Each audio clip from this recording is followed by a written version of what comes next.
الحمد لله رب العالمين. حمدا كثيرا طيبا مباركا فيه مباركا عليه كما يحب ربنا ويرضى. أشهد أن لا إله إلا الله وحده لا شريك له، وأشهد أن محمدا عبده ورسوله. اللهم صل وسلم وبارك على نبينا محمد وعلى آله وأصحابه ومن تبعهم بإحسان إلى يوم الدين. يا أيها الذين آمنوا اتقوا الله حق تقاته ولا تموتن إلا وأنتم مسلمون. ثم أما بعد،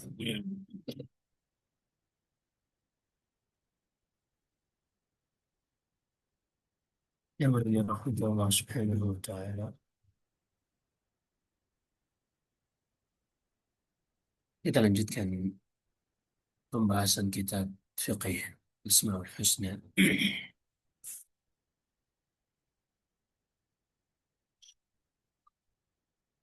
yang ditulis oleh Syekh Abdul Razak bin Abdul Muhsin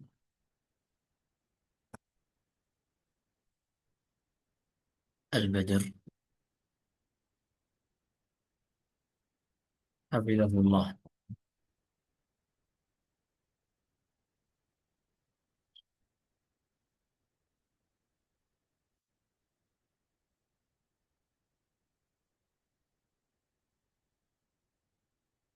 Itu sampai pada nama Allah Subhanahu wa Ta'ala Al-Hamid. قال المؤلف حفظه الله: وقد تكرر ورود هذا الاسم في القرآن الكريم 17 مرة.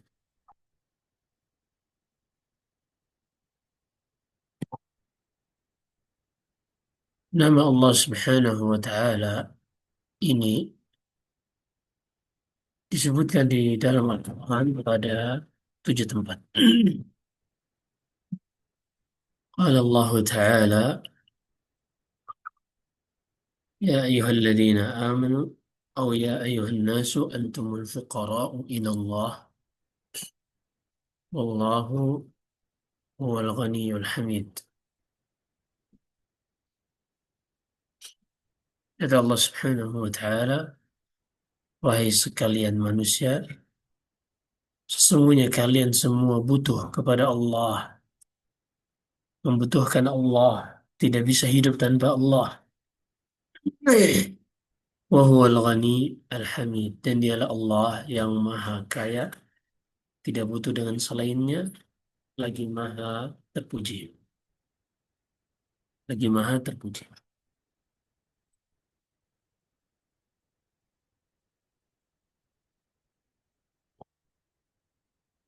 Wa qala ta'ala: وهدوا إلى الطيب من القول وهدوا إلى صراط الحميد.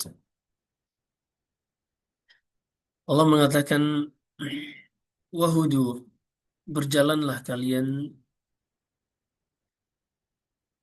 dan lakukanlah kalian yang baik-baik dari ucapan, artinya katakanlah yang baik-baik, dan berjalanlah di atas jalan Allah yang maha hamid, yaitu yang maha terpuji.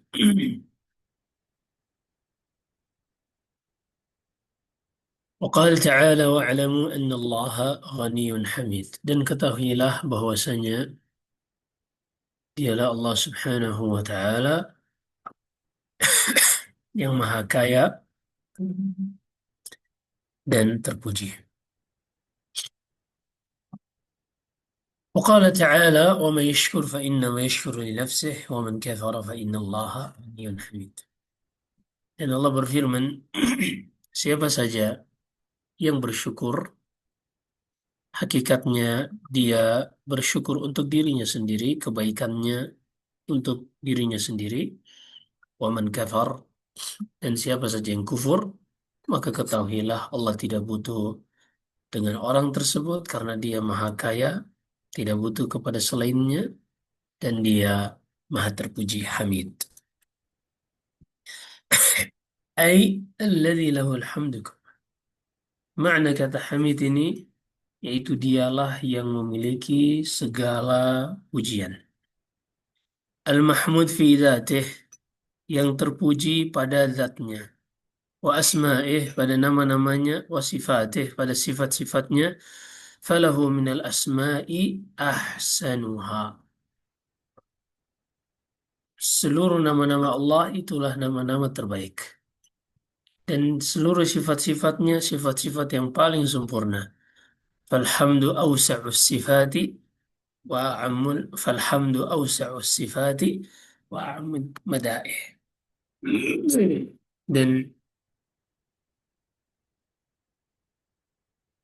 alhamdu alhamdu adalah sifat yang paling luas dan pujian yang paling mutlak. Hmm. Wa a'zamu tsana, begitu juga pujian yang paling tinggi. Lianna jami'a asma'illahi tabaraka wa ta'ala hamdun. Hal ini dikarenakan seluruh nama-nama Allah adalah nama-nama pujian. Wa sifatuhu hamd. Begitu juga sifat-sifatnya adalah sifat-sifat terpuji. Wa af'aluhu hamd. Perbuatannya, perbuatan-perbuatan yang dipuji. Wa ahkamuhu hamd. Hukum-hukum syariatnya seluruhnya adalah pujian, terpuji dengannya. Wa adluhu hamd. Keadilan Allah terpuji. Wa intiqamuhu min a'da'ihi hamd. Dan ketika Allah membalas tipu daya hamba-hambanya juga terpuji. Wa fadluhu wa ihsanuhu ila awliyaihi hamd. Karunia dan kebaikannya kepada wali-walinya juga pujian. Dengannya Allah dipuji. Wal khalq wal amru innama qama bihamdihi wa wujida bihamdihi wa dhahara bihamdih. Seluruh makhluk dan segala perkara tidaklah tegak kecuali dengan pujian Allah. Tidaklah diciptakan kecuali dengan pujian Allah. Dan semuanya tampak untuk memuji Allah Subhanahu wa ta'ala. Wa kana al-ghayatu minhu hiya hamdah. Dan tujuan utama dari penciptaan, adanya makhluk, adanya perintah, adanya syariat, semuanya adalah untuk memuji Allah. Alhamduhu subhanahu sababu dzalika wa ghayatuhu wa mazharuh. Maka pujian Allah, artinya Allah itu terpuji, yang menjadi sebab diciptakannya seluruh semua makhluk, yang merupakan tujuan penciptaan mereka dan apa yang tampak dari ciptaan tersebut.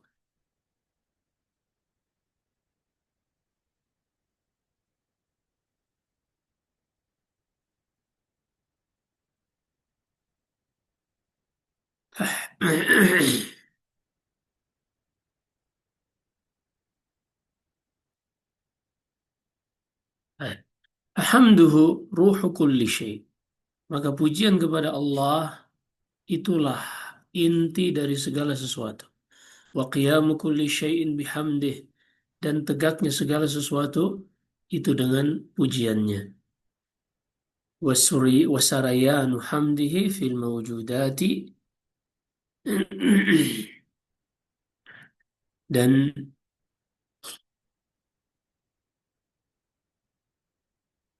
mengalirnya pujian kepada Allah tersebut pada seluruh makhluk-makhluk yang ada. Artinya, tidaklah kita melihat sesuatu yang menakjubkan di alam semesta ini, melainkan menunjukkan yang menciptakannya adalah yang terpuji. Wa zuhuri atharihi amrun masyhudun basair wal absar. Begitu juga apa yang nampak dari pujian-pujian Allah pada makhluk, ini perkara yang bisa kita saksikan dengan akal dan pandangan kita.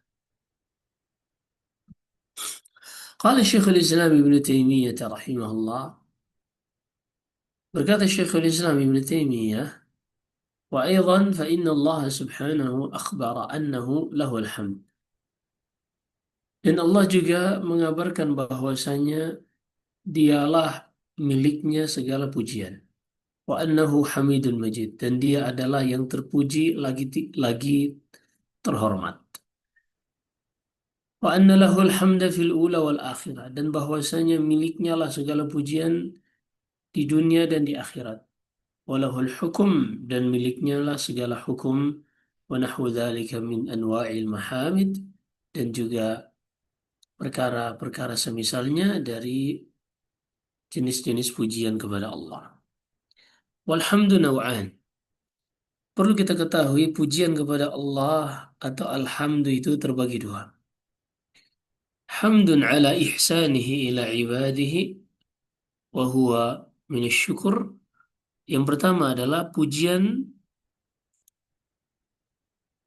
yang kita ucapkan dikarenakan karunia yang Allah berikan kepada hamba-hambanya. Maka ini adalah bagian dari rasa syukur. Artinya ketika kita mendapatkan nikmat, lalu kita mengatakan Alhamdulillah. Itu kan artinya kita memuji Allah, yang merupakan bagian dari syukur. Artinya sama dengan kita mengucapkan Ashkurullah. Sama dengan kita mengucapkan Ashkurullah. Wahamduhu لما يستحقه هو بنفسه من نعوت كماله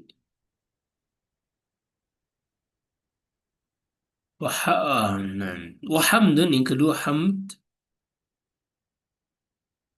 لما يستحقه هو بنفسه من نعوت كماله وهذا الحمد لا يكون إلا لمن هو متصف بصفات الكمال.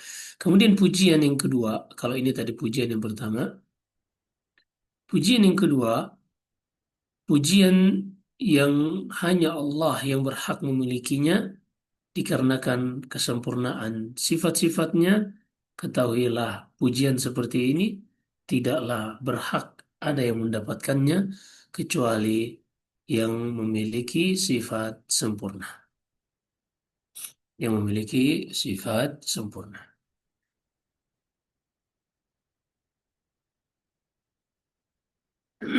Wa amma hamduhu subhanah. Adapun pujian yang kita sebutkan untuk Allah atas pemberian-pemberiannya dan segala nikmatnya kepada hamba-hambanya, fali'anna ni'mah mujibatun lihamdil mun'im. Karena nikmat itu memiliki konsekuensi untuk kita memuji yang memberikan nikmat. Dan ini sifat tabiat pada diri manusia yang Allah jadikan bagi mereka. Ketika ada seorang yang memberikan sesuatu kepada kita, secara naluri kita rasakan di dalam diri kita ingin membalas orang tersebut, ingin memujinya. Maka ketika kita mendapatkan nikmat dari Allah, ketahuilah nikmat inilah yang mengharuskan kita untuk bersyukur kepada Allah Subhanahu wa taala.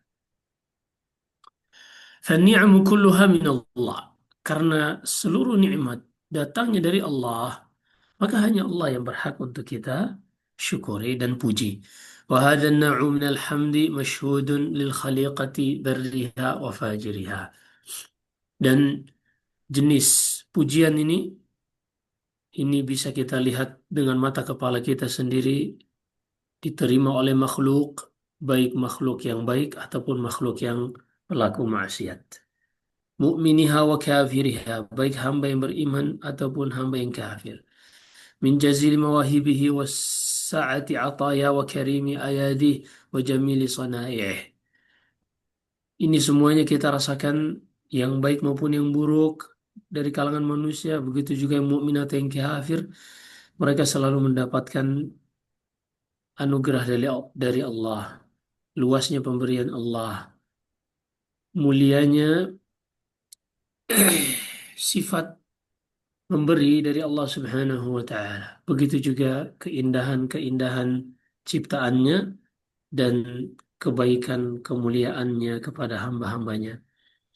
Wasi'at rahmatihi lahum, begitu juga luasnya rahmat Allah untuk mereka, wa birrihi wa lutfih, dan sifat baik serta lembut dari Allah. Wa ijabatihi li da'awatil mudhtarin, begitu juga ketika Allah mengabulkan doa-doa orang yang berada dalam kondisi terdesak. Wa kashfi kurubatil makrubin, begitu juga dialah Allah yang menghilangkan masalah dari orang-orang yang terlilit musibah. Wa ighathatil malhufin, menyelamatkan orang-orang yang membutuhkan. Wa rahmatihi lil alamin, begitu juga rahmatnya bagi alam semesta. Wabtidaihi bin ni'ami qabla su'al, bahkan Allah terkadang memberikan kepada hambanya nikmat sebelum mereka memintanya.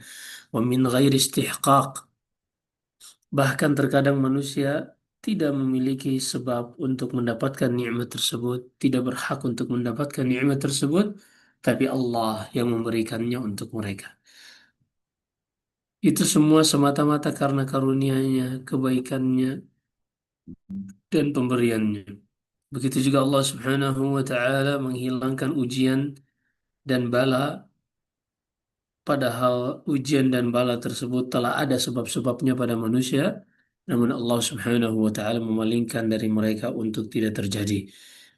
Itu Allah lakukan pada hamba-hambanya yang menunjukkan rahmat Allah Subhanahu wa taala. ولطفه تعالى في ذلك إلى ما لا تبلغه الأعمال.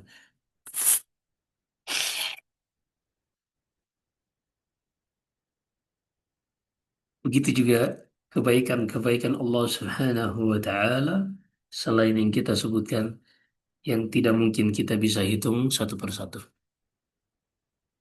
Wa hidayatuhu wa khassatuhu wa hidayatuhu khassatuhu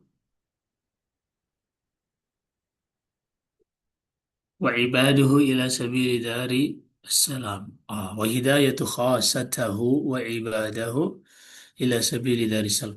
Begitu juga hidayah yang Allah berikan kepada hamba-hamba yang Ia pilih untuk meniti jalan menuju ke surga. Wa mudafa'atuhu anhum ahsanad difa'. Begitu juga Allah selalu membela mereka dengan belaan yang terbaik.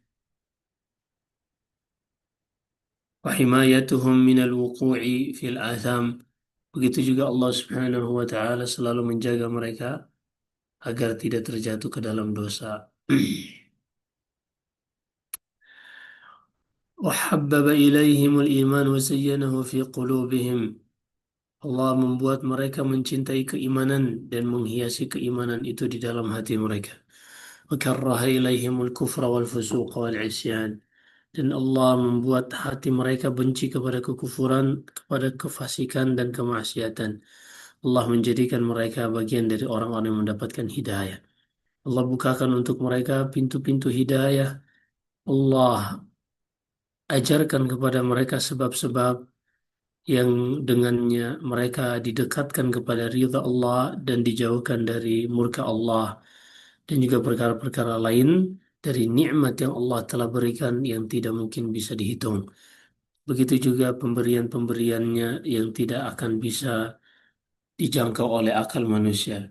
Siapa saja yang ingin melihat semuanya itu dari nikmat-nikmat Allah dan hal-hal yang mengharuskan seorang untuk banyak memuji Allah, mengingatnya dan bersyukur serta memperbaiki ibadahnya, maka silakan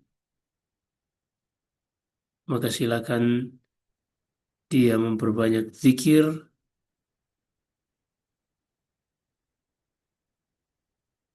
dari ayat-ayat Al-Quran, dan hendaklah ia mengamati betapa banyak nikmat-nikmat yang Allah sebutkan di dalam Al-Quran, yang dengannya Allah mengingatkan hamba tentang nikmat-nikmat tersebut dari awal Al-Quran sampai akhir Al-Quran. Alahul hamdu falillahil hamdu syukran walahul hamdu fadla. Maka ketika kita mengucapkan Alhamdulillah, ini sebagai bentuk syukur kepada Allah. Dan ketika kita mengucapkan Alhamdulillah, ini juga dikarenakan segala karunia dari Allah Subhanahu wa Ta'ala. Lalu Alhamdulillah Islam, maka kita memuji Allah karena telah memberi kita hidayah kepada Islam. Dan kita memuji Allah karena telah memberi nikmat berupa keimanan. Dan kita memuji Allah karena telah membimbing kita dengan Al-Quran. Kita juga memuji Allah karena Dia telah menganugerahkan kepada kita keluarga, harta, dan juga kita dijaga dari berbagai macam fitnah. Begitu juga kita memuji Allah atas segala nikmat yang Ia telah berikan kepada kita sejak dahulu sampai sekarang, yang tidak terlihat atau yang nampak, yang secara khusus atau secara umum, pujian yang banyak, yang baik, yang penuh berkah di dalamnya, sebagaimana yang dicintai oleh Rabb kita dan diridhai olehnya. Wa amma hamduhu subhanahu lima lahu min al-asma'i was sifat wa lima yastahiqquhu min kamalin nu'uti fa amrun mutawatir. Adapun pujian bagi Allah dikarenakan kesempurnaan nama-nama dan sifatnya, dan dikarenakan perkara-perkara yang dengannya Allah berhak untuk disifati dengan sifat-sifat yang sempurna, ini adalah perkara yang sangat jelas yang tidak bisa ditolak. Fa'innahu subhanahu qad hamida nafsahu fi kitab. Ini perkara yang mutawatir, sangat banyak dalilnya dalam Al-Quran. Allah subhanahu wa ta'ala memuji dirinya di dalam Al-Quran, memuji akan rububiyahnya, artinya pengaturannya terhadap alam semesta ini. Begitu juga memuji dirinya atas keesaannya dalam peribadahan, dan memuji dirinya atas kesempurnaan nama-nama dan keagungan sifat-sifatnya. وحمد نفسه على امتناع اتصافه بما لا يليق به من اتخاذ الولد والشريك وموالاة أحد من خلقه لحاجته إليه. Begitu juga Allah Subhanahu wa taala memuji dirinya untuk tidak disifati dengan hal-hal yang tidak pantas baginya, seperti mengangkat anak, mengangkat sekutu, atau membutuhkan siapapun dari makhluknya, memiliki hajat kepada mereka. Ini mustahil bagi Allah Subhanahu, mustahil dinisbatkan kepada Allah Subhanahu wa taala. Sebagaimana Allah berfirman, wa qulil hamdulillah alladzi lam yattakhidh waladan wa lam yakul lahu syarikun fil mulk wa lam yakul lahu waliyyun minadh-dhul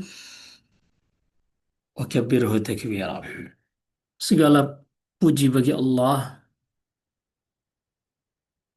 yang tidak pernah mengangkat anak dan tidak pula memiliki sekutu dalam kerajaannya, dan ia tidak memiliki yang ia turuti karena kehinaan, wali yang ia loyalitas kepadanya karena takut, itu tidak akan pernah.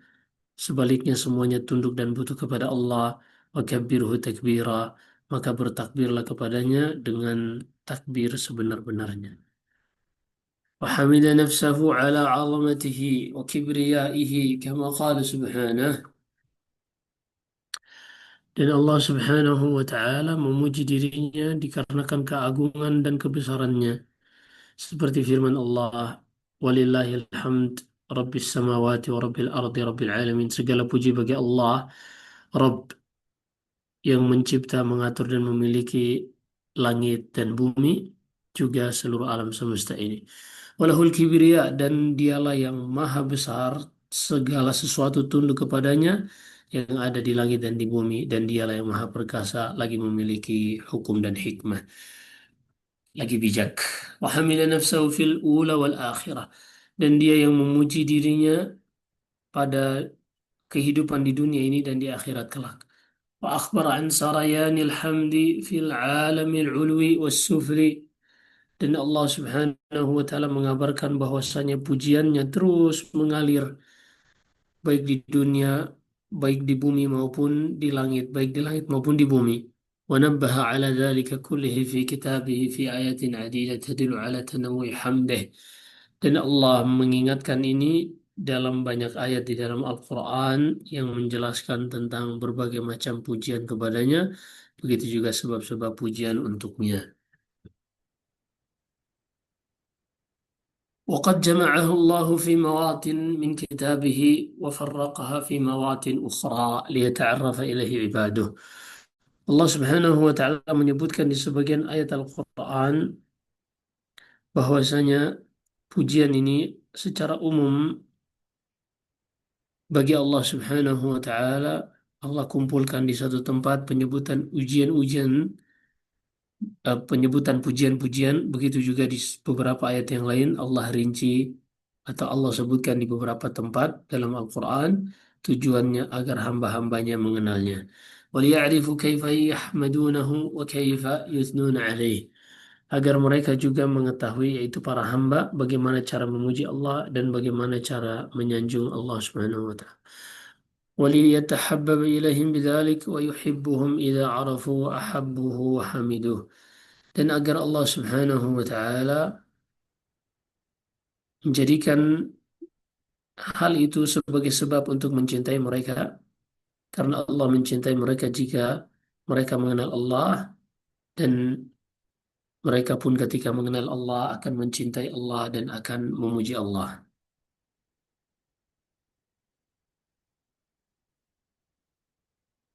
وقد ورد الحمد في القرآن الكريم في أكثر من 40 موضعا. Pujian disebutkan di dalam Al-Quran itu lebih dari 40 ayat. جمع في بعضها أسباب الحمد وفي بعضها ذكرت أسبابه مفصلة.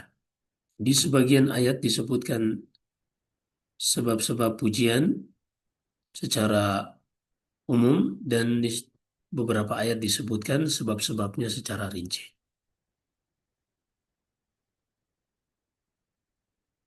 فمن الآيات التي جمع فيها أسباب الحمد قوله تعالى الحمد لله رب العالمين له الحمد في الأولى والآخرة الحمد لله الذي له ما في السماوات وما في الأرض. Di antara ayat yang Allah Subhanahu wa taala sebutkan yang di dalamnya terkumpul sebab-sebab pujian kepada Allah, pertama alhamdulillahi rabbil alamin. Lahul hamdu fil ula wal akhirah. Alhamdulillahilladzi lahu ma fis samawati wa ma fil ardh. Segala puji bagi Allah di langit dan di bumi, di kehidupan dunia dan kehidupan akhirat, dan bagian pujian bagi Allah di seluruh alam semesta ini. Di antara ayat yang menyebutkan sebab-sebab ujian, artinya sebab Allah itu dipuji secara rinci, seperti pada firman Allah, wa qul alhamdulillahilladzi hadana li hadza wa ma kunna linahtadiya laula an hadana Allah. Segala puji bagi Allah yang telah memberi hidayah kepada kami dahulu di dunia sehingga melakukan amalan saleh, kemudian Allah berikan hidayah kepada kita untuk masuk surga, dan kita tidak akan bisa melakukan semua ini kalau bukan karena hidayah dari Allah Subhanahu wa taala. Maksudnya, penduduk surga memuji Allah karena Allah berikan hidayah bagi mereka selama di dunia dahulu untuk bisa melakukan ketaatan. Karena kalau bukan Allah yang memberikan hidayah dan taufik kepada seorang hamba, dia tidak akan sanggup untuk istiqamah di atas ketaatan. Maka dengannya Allah dipuji. Perhatikan kata penulis, فَفِيهَا حَمْدُهُ عَلَى نِعْمَةِ دُخُولِ الْجَنَّةِ. Maka di dalam ayat ini terdapat sebab kenapa Allah itu dipuji, karena dia yang telah memberikan nikmat untuk bisa masuk surga. Dan juga firman Allah, وَقُلِ الْحَمْدُ لِلَّهِ الَّذِي نَجَّانَا مِنَ الْقَوْمِ الظَّالِمِينَ. Ucapkanlah, wahai Nuh dan kaummu, segala puji bagi Allah yang telah menyelamatkan kami dari orang-orang yang zalim. Di dalam ayat ini terdapat pujian bagi Allah dikarenakan menolong hamba-hambanya terhadap musuh-musuh Allah, dan menyelamatkan mereka dari kejelekan orang-orang kafir. Dan juga Allah berfirman, "Fad'uuhu mukhlishina lahuddin, alhamdulillahi rabbil alamin." maka berdoalah kepadanya dengan mengikhlaskan agama untuknya, memurnikannya. Segala puji bagi Allah Rabb semesta alam. Fafiha hamduhu ala ni'mati tauhid wal ikhlasil ibadati lahu wahdah. Di dalamnya Allah dipuji karena telah memberikan nikmat tauhid dan keikhlasan bagi hamba-hambanya. Dan juga Allah berfirman, Alhamdulillahilladzi wahaba li 'alal kibari Ishaq wa Ismail wa Ishaq. Inna rabbi lasami'ud du'a. Allah menceritakan doa Nabi Ibrahim, segala puji bagi Allah yang telah menganugerahkan kepadaku dalam keadaan sudah tua, anak bernama Ismail dan Ishak. Sesungguhnya Robku maha mendengar doa, maha mengabulkan doa. Di dalam ayat ini terdapat pujian bagi Allah dikarenakan sebab dialah yang memberikan keturunan. Begitu juga Allah Subhanahu wa taala sebutkan Alhamdulillahilladzi anzala ala 'abdihi kitab wa lam yaj'al lahu iwaja. Segala puji bagi Allah yang telah menurunkan kitab kepada hambanya yang tidak ada kebengkokan di dalamnya. Di dalam ayat ini terdapat pujian bagi Allah atas nikmat diturunkannya Al-Quran yang lurus dan tidak ada kebengkokan padanya. Dan juga Allah berfirman, "Qul alhamdulillahilladzi lam yattakhidh waladan wa lam yakul lahu syarikun fil mulk wa lam yakul lahu waliyyun minadh dhulli wa kabbirhu takbira." Katakanlah Allah yang tidak mengangkat anak dan tidak memiliki sekutu dalam kerajaannya dan tidak pernah memiliki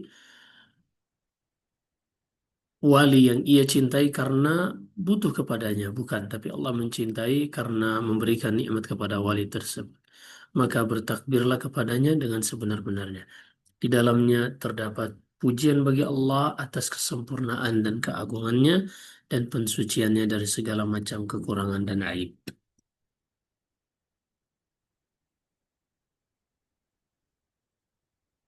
Wal ayatu fi hadzal ma'na katsirah, dan ayat-ayat tentang makna seperti ini sangatlah banyak.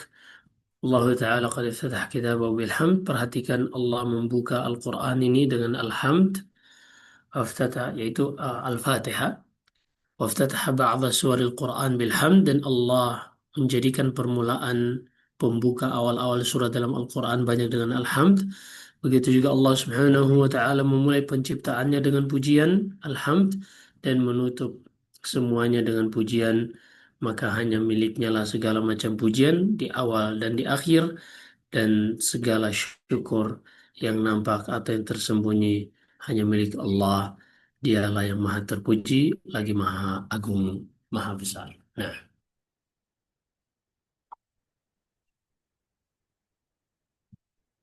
baik, selesai pembahasan nama Allah Subhanahu wa Ta'ala Al-Hamid.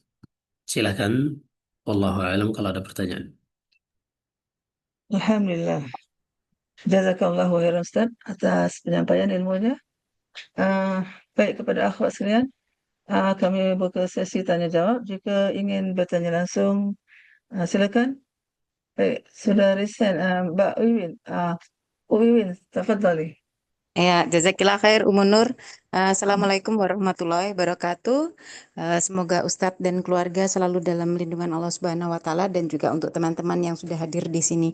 Ustadz izin bertanya, tadi dikatakan bahwa bersyukur kepada Allah itu ada dua hal, karena satu karena rahmat Allah yang diberikan kepada kita, dan yang kedua karena sifat-sifatnya Allah yang maha terpuji, sifat-sifat Allah yang maha terpuji. Jadi kita memuji Allah. Eh, yang ingin saya tanyakan Ustadz, bagaimana dengan kalau kita eh, diberikan nikmat, kan kita memuji dengan alhamdulillah hiladi binikmati tatimmu sholihat. Kemudian ketika Allah menguji kita atau kita mendapatkan musibah, maka kita tetap memuji dengan alhamdulillah ala kulli hal. Nah, kalau yang kedua ini masuknya kemana ya Ustadz ya?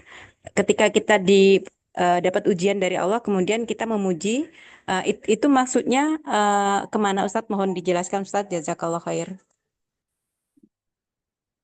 Nah, ketika seorang hamba mendapatkan nikmat dan dia memuji Allah, mungkin sebagian kita paham, memang itu layak karena naluri tabiat manusia. Demikian kita ingin membalas siapa saja yang telah berbuat baik kepada kita. Namun gimana kalau seorang mendapatkan musibah, kok bisa-bisanya dia juga memuji juga? Ada beberapa jawaban disebutkan diantaranya oleh Al-Hasan Al-Basri rahimahullah. Disebutkan Al-Hasan Al-Basri sebagaimana yang dinukil Al-Imam Al-Zahabi dalam kitabnya Syiaru A'lamin Nubala. Ketika Al-Hasan Al-Basri menerima ujian, dia tetap memuji Allah. Dan hari-hari yang ia lalui sama dengan hari-hari ketika tidak menerima ujian. Sebagian muridnya bertanya, ada apa wahai Imam, kok bisa seperti itu? Salah satunya kata Al-Hasan Basri, Alhamdulillah, alladhi lam yabtalini bi'a'awama minha. Aku memuji Allah karena ia tidak mengujiku dengan perkara yang lebih besar. Ini pengamalan dari sabda Nabi SAW. Unduru ila man huwa asfala minkum. Wala tanzuru ila man huwa fawqakum. Wadhalika ajdaru alla tazdaru ni'matallahi alaikum. Hendaklah kalian selalu melihat kepada yang lebih di bawah kalian. Jangan hanya melihat siapa yang di atas kalian dari sisi dunia. Karena dengan melihat yang lebih di bawah, sebesar apapun ujian kalian ketika kalian melihat yang lebih di bawah, ternyata nikmat Allah yang ada pada kalian jauh lebih banyak daripada ujian. Sehingga seorang apapun kondisinya, dia tetap memuji Allah Subhanahu wa Ta'ala.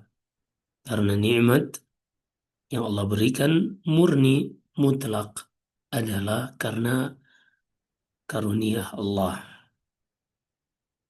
Dan kita makhluk menerimanya sebagai anugerah dari Allah Subhanahu wa Ta'ala. Sehingga ketika Allah menguji kita dengan sebagian, maka kita pertama tadi tetap mengucapkan alhamd karena kita tidak diuji dengan yang lebih besar darinya. Kemudian yang kedua, ujian tidak ada yang terlewatkan begitu saja. Sebutkan dalam Sunan Abu Dawud dari Al-Lajlaj ibni Hakim As-Sulami radhiyallahu an, seorang sahabat Nabi sallallahu alaihi wasallam, ia mengatakan Nabi sallallahu alaihi wasallam bersabda, "Innal 'abda idza sabaqat lahu min Allah manzilatun lam yablugha bi'amalihi ibtalahu Allah fi nafsihi aw malihi aw ahlihi."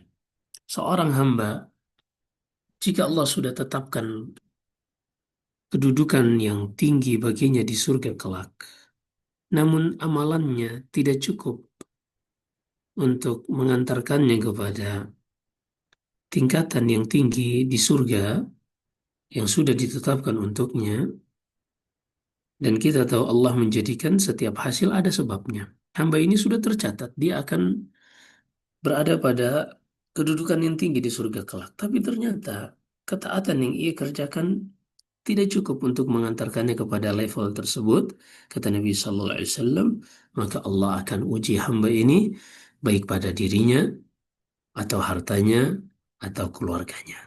Sehingga tidak ada ujian yang menimpa manusia datang sia-sia, tapi ujian ini memiliki hikmah dan tujuan.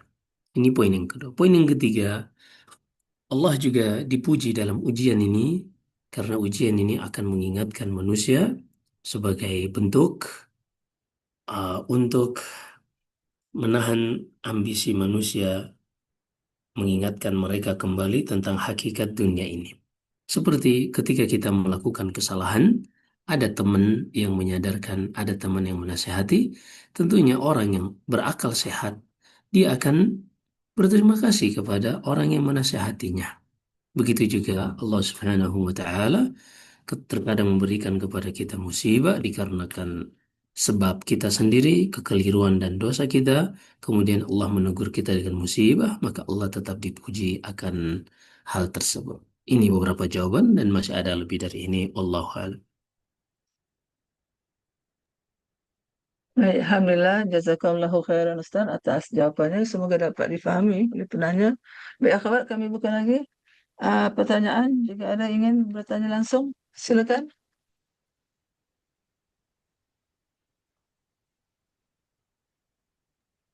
Eh, Ustadz, Afan Umunur izin bertanya tapi di luar tema boleh Ustadz? Ya, Nah, silakan. Ya, karena belum ada yang bertanya. Jadi izin bertanya Ustadz ini di luar tema. Berkenaan dengan puasa Ramadan Ustadz tentang puasa orang yang sedang safar. Saya pernah mendengar, saya takutnya yang salah menerima apa memahami yang disampaikan. Jadi ketika orang sedang bersafar, dia boleh untuk tidak berpuasa Ramadan. Tapi syaratnya jadi ketika dia keluar dari safar itu sebelum subuh gitu Ustadz. Apakah seperti itu Ustadz? Dan ketika misalkan kita sedang di jalan, waktu itu kita niat puasa ternyata misalkan kita membatalkan puasa itu ketika kita sedang safar itu juga tidak diperbolehkan. Apakah demikian ya Ustadz? Mohon penjelasannya Ustadz. Jazakallah hmm. khair. La haula wa la quwata. Ketika seorang di malam hari, dia sudah benar-benar bertekad niat untuk safar dan dia akan menjalankan itu, maka pada saat itu, kalau dia sudah mulai sampai kepada titik safarnya, maka walaupun dia sudah mulai dengan berbuka atau belum berbuka, maka boleh baginya untuk membatalkan puasanya selama dia sudah melakukan safar. Karena dalam agama kita, al-hukmu yaduru ma'al illati wujudan wa adaman. Hukum itu selalu ada bersamaan dengan ilahnya, sebab hukumnya. Dan kita ketahui sebab rukhsah, sebab keringanan untuk seorang tidak berpuasa di bulan Ramadan adalah ketika safar. Maka ketika sebabnya ini ada, kapanpun itu, baik dia sudah mulai sahur, atau mungkin dia belum sahur, ketika sudah masuk kondisi safar, maka dia sudah boleh untuk membatalkan puasanya. Nah, Allah. Baik, Alhamdulillah Ustaz terkait Ramadan. Baik, akhwat, ada yang bertanya? Nah, Afan Ustaz, menyambung sedikit Ramadan tadi Ustaz, tentang bumil, ibu hamil Ustaz ya. Nah, Seorang ibu hamil dia punya kelonggaran untuk tidak berpuasa. Tapi apakah dia harus punya niat dulu, niat kemudian diikuti oleh sahur, kemudian berpuasa. Seandainya di pertengahan jalan tu tidak kuat, dia bisa berbuka. Namun ataupun dia punya niat tidak berpuasa daripada awal, dia tidak bersahur dan sebagainya. Jadi bagaimana kedudukannya Ustaz? nah, hamil dan menyusui bukan uzur untuk seorang wanita tidak berpuasa di bulan Ramadan. Ini harus dipahami terlebih dahulu. Hamil dan menyusui bukan uzur untuk seorang wanita boleh tidak berpuasa. Namun karena hamil dan menyusui ini adalah kondisi yang mana para wanita kebanyakannya mungkin merasakan lemas atau mungkin kekhawatiran kepada janin atau anaknya, barulah ketika kekhawatiran itu ada, baru ah, dia diizinkan untuk tidak berpuasa di bulan Ramadan dan wajib mengqadha setelah Ramadan. Sehingga jangan bergampang-gampangan. Gak ada seorang wanita yang hamil dia udah niatin saya nggak mau puasa di bulan Ramadan. Gak boleh. Karena hamil dan menyusui ini bukan udzur seperti safar atau sakit yang Allah sebutkan dalam surat Al-Baqarah, "Faman kana minkum maridan aw ala safar." Adapun wanita yang hamil, dia hanya boleh berbuka atau tidak berpuasa di bulan Ramadan jika ada kondisi tertentu yang mengharuskan dia untuk tidak berpuasa. Baik itu karena dehidrasi berat misalnya ketika dia menyusui, atau kekhawatiran yang disebutkan oleh dokter terhadap janinnya, misalnya jantung janin ini menjadi melemah dan seterusnya, kondisi-kondisi medis tertentu, barulah sang wanita ini boleh tidak berpuasa di bulan Ramadan dan wajib mengqadha. Namun kalau semua ini tidak ada, dia seperti wanita-wanita yang lain, tetap wajib berpuasa. Allahu a'lam. Baik, Alhamdulillah Ustaz atas penjelasan yang lugas. Mungkin sebelum ini ada kekeliruan tentang wanita yang hamil dan menyusukan. Baik, kita beri laluan kepada Mbak Murni. Silakan, Pak Doli, jika ingin bertanya. Naam. Assalamualaikum warahmatullahi wabarakatuh, Ustaz. Nah, Eh, Ana ingin bertanya mengenai Asmaul Husna dalam berdoa, Ustaz. Yang Ana pernah dengar itu kalau menggunakan Asmaul Husna ketika berdoa itu bisa sesuai dengan kebutuhannya. Pengertian Ana, jadi misalnya seperti kita ingin meminta rezeki, kita bisa menggunakan Allahu ya Razak, mungkin seperti itu. Lalu bagaimana apabila kita tidak hafal semua makna dari Asmaul Husna, lalu pada saat kita membutuhkan sesuatu, apakah boleh secara umum kita menggunakan misalnya Allahu Akbar atau Allahu ya, Anda tidak paham sepenuhnya, mungkin nah, Ustaz nah, bisa memberikan pencerahan. Jazakumullah khair. nah, betul. Allah berfirman dalam surat Al-A'raf, "Walillahil asma'ul husna fad'uuhu biha." Milik Allah nama-nama yang indah, maka berdoalah kepada Allah dengan menyebutkan nama-nama tersebut, bertawassul dengan nama-nama tersebut. Sebutkan para ulama, seyogianya nama-nama itu sinkron dengan hajat yang kita minta. Namun Allah Subhanahu wa taala sebagaimana sudah kita bahas, memiliki nama-nama yang memiliki cakupan yang menyeluruh. Seperti kata Rob, ketika kita menyeru Allah dengan Rabbana, ini salah satu nama Allah yang mulia, kata Rob. Begitulah doa para nabi di dalam Al-Quran.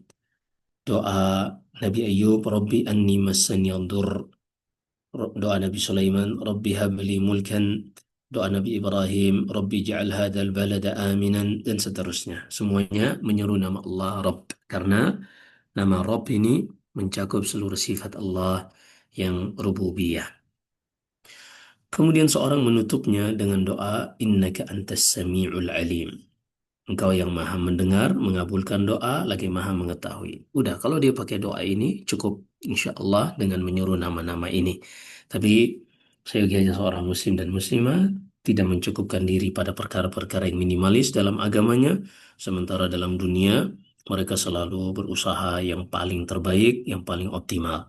Tidak layak, maka selalu walaupun hari ini kita baru mengetahui sebagian nama-nama Allah, tetap belajar, tetap kita untuk berusaha untuk mengetahui arti dari nama-nama Allah sehingga di dalam beribadah pun kita bisa maksimal di dalam berdoa kepada Allah Subhanahu wa taala. Demikian wallahu a'lam. Sang Baik, Ustaz, Alhamdulillah. Ada pertanyaan lain? Jika tidak ada, Anda bacakan di chat ya Ustaz ya. Baik. Assalamualaikum warahmatullahi wabarakatuh. Izin bertanya kepada Ustaz, apakah ada keutamaan lafaz zikir dalam keadaan apapun?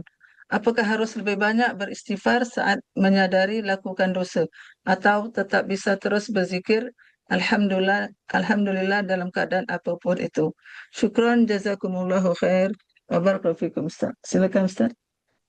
Nah, uh, Allah sebutkan di dalam surat Al-Imran, alladzina yadhkuruna Allaha qiyaman wa qu'udan wa 'ala junubihim.